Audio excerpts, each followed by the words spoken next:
C'est parti pour ce 33e numéro de la semaine des pros sur Face au Sport. C'est confirmé sur les étalons, le français Hubert Velud, 62 ans, a été nommé sélectionneur de l'équipe nationale du Burkina Faso pour une durée de 2 ans.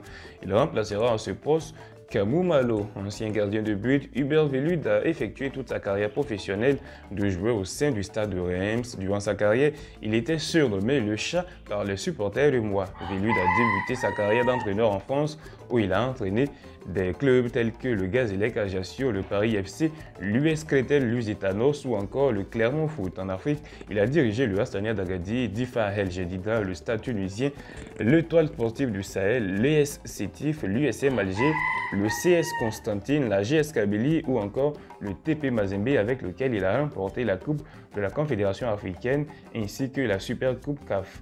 En tant que sélectionneur, il a entraîné le Togo et le Soudan. Avec les étalons, il aura pour premier objectif de qualifier l'équipe pour la CAN Côte d'Ivoire 2023. Étalon junior, à présent, le Burkina Faso se hisse en demi-finale du tournoi de l'UFOAB, vainqueur du Ghana dans les dernières secondes 2-1. Les étalons juniors se sont qualifiés pour les demi-finales du tournoi de l'UFOAB, qualificatif à la CAN U20. Avec 4 points au compteur en 2 matchs, les poulains de Brahma Traoré, qui ont terminé deuxième du groupe à égalité de points avec le Nigeria, affronteront le Bénin en demi-finale ce mardi à partir de 16h GMT. Coupe des États-Unis, 16e de finale, les Earthquakes du San José de Oussoulouboula ont battu les Sounders de Seattle au tir au but sur le score de 10-9 après un score de 2 buts partout à l'issue de la prolongation. 86 minutes de jeu pour le jeune ailier burkinabé qui a réalisé un bon match. Les Earthquakes se qualifient ainsi pour les 8e de finale de la compétition.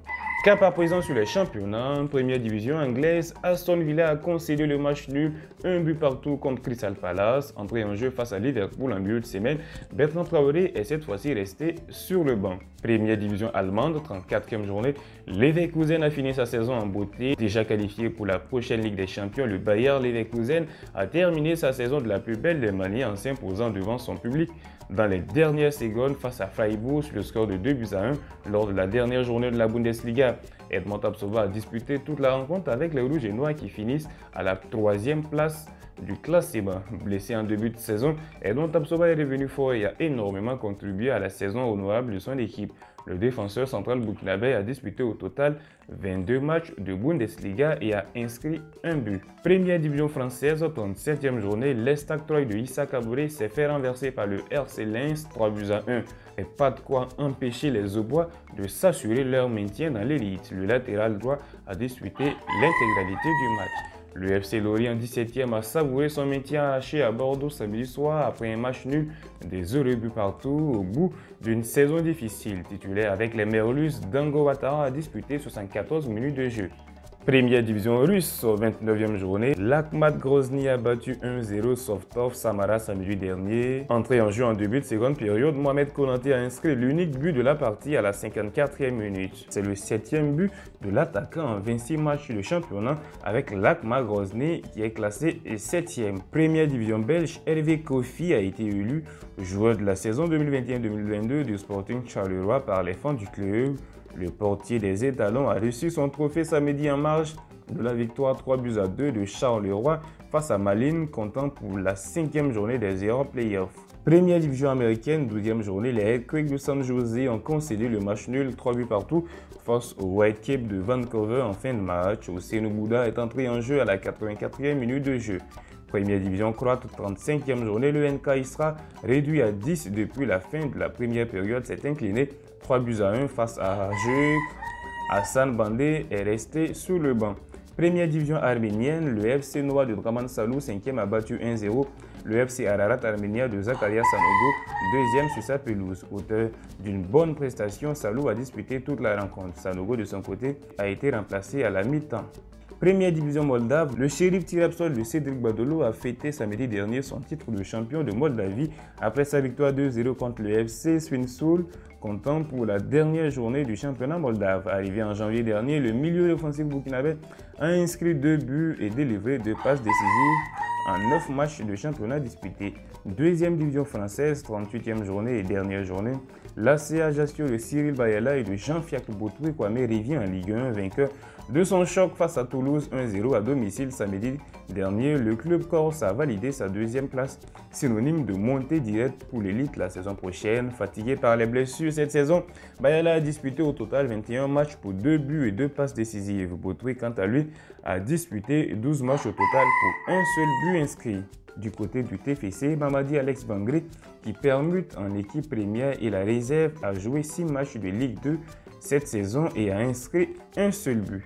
Le Stade Malherbe Caen s'est incliné 2-0 à Rodez et finit à la 6e place. Brahim Traoré a cédé sa place à la 74e minute de jeu. Et cette saison, le jeune prometteur défenseur franco-burkinabé a disputé 15 matchs de Ligue 2. Valenciennes, 16e, a terminé la saison sur une bonne note en s'imposant 2-1 à New York.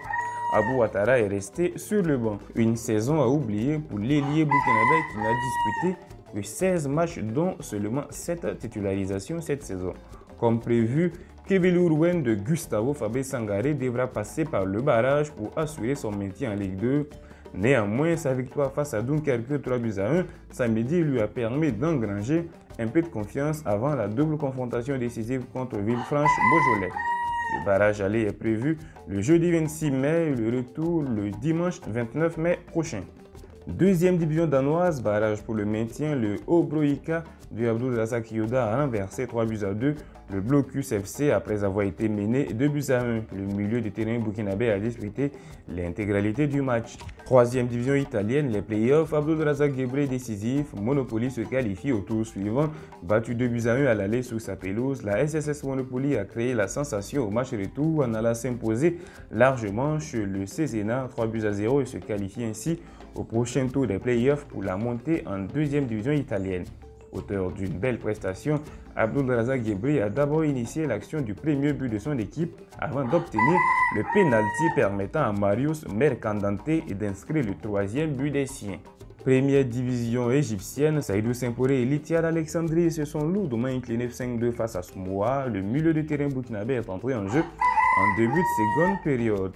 Al Mokaouloun de Farouk Kaboré et MP Club se sont neutralisés 2 buts partout. Auteur d'une prestation solide, le défenseur burkinabé a reçu la meilleure note du match, 7 sur 10. Le Pyramide FC a été tenu en échec par Farco FC, 0 but partout. Blati Ibrahim Touré a disputé l'intégralité du match. Eric Traoré, malade de son côté, était absent du groupe. Première division marocaine, 24e journée, le FUS Rabat a pris le dessus sur la GS Oualem. Soumaïla Ouattara est resté sur le banc. Le Rapide Ouzé de Chitou Aiki Aliou, dernier du championnat, a fait chuter 1-0 le deuxième, le Raja de Casablanca. 61 minutes de jeu pour le milieu de terrain burkinabé. Le Cessafi de Cheikh Djibril Ouattara a fait match nul 2 buts partout contre le Hassania d'Agadi de Patrick Malo. 90 minutes de jeu pour Ouattara qui a inscrit le premier but de son équipe sur penalty. Malo de son côté est resté sur le banc. Première division algérienne, 30e journée.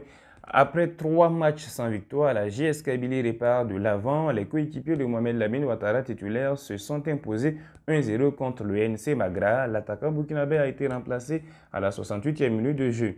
L'USM Alger de Ahmed Belem a remporté une victoire 1-0 sur son rival, le MC Alger dans le derby. L'ailier burkinabé est entré en jeu à la 60e minute et a fait une très belle prestation.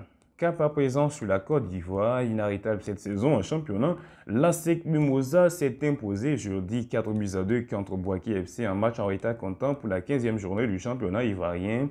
Les étalons Stéphane Aziski et Clément Pitroapa ont chacun inscrit un but pour les Mimos qui prennent 12 points d'avance sur leur dauphin, le FC San Pedro.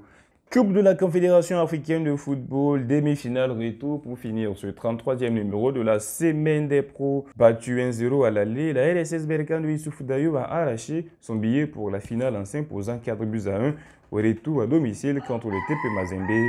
Responsable sur le but qui avait permis au TP Mazembe d'égaliser à 1 but partout, le défenseur central burkinabé s'est racheté en obtenant le pénalty en tenant le but du 3-1 des siens.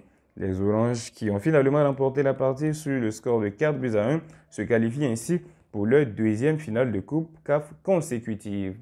Et voilà, c'est tout pour ce 33e numéro de la semaine des pros sur Face au Sport. Et comme d'habitude, n'oubliez pas de liker la vidéo, de la partager et surtout la partie importante, n'oubliez pas de vous abonner à Face au Sport pour rester permanemment en contact avec les informations des étalons des professionnels burkinabés d'ici et d'ailleurs.